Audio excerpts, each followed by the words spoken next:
Hello everybody, today is April 20th. I have been in here for 10 days now. I still feel really good. I still feel good attitude, like I can do this. I'm not in charge of this ship, somebody else is. Enjoy the experience because this is where you're supposed to be. The more people that come in and visit me, the more I tell my stories about what I've experienced while being in here. And everybody likes my my poop story because it took me so long to use the restroom. So they wanted me to tell that story, and I'll give you a little bit about what's going on also. But when I decided that I had to go, they brought over a commode close to the bed, somewhere where I could kick my foot up and still sit down and try. And the nurses got me all set up and got me situated, and that's a little bit humbling, a little bit embarrassing, but it is what it is. And so they shut the door behind them and let me do my thing, gave me some wet wipes, which was nice, but I didn't know if anything was going to happen or not. And there is no ventilation in here. The doors are shut, no windows, no nothing except me and my commode.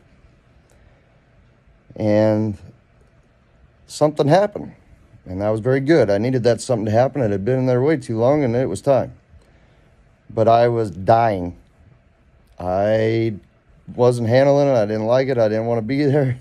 And so I had the nurses, they just filled up my water jug with some ice, and I thought to myself, well, I'll just give myself a courtesy flush in this dry bucket. Hopefully that'll help. So I did, and I finished my business and used the wet wipes, and I got done and yelled for the nurse to help me back into the bed, and she did.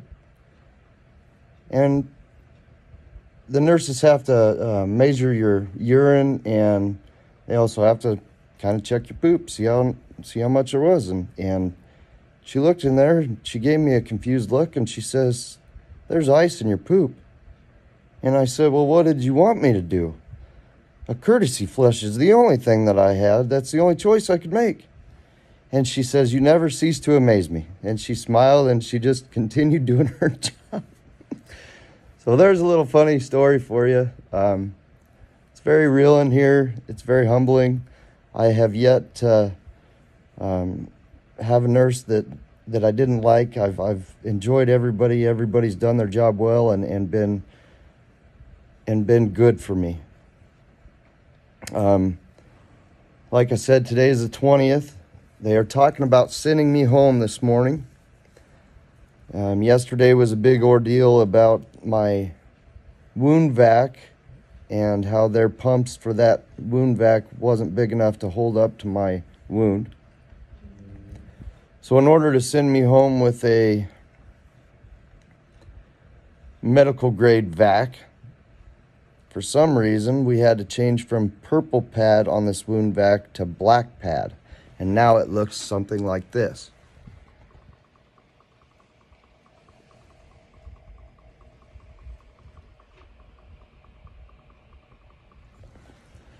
But that black foam pad, I guess, in the medical world, justifies me being able to take this medical grade pump home. So, I'm very optimistic.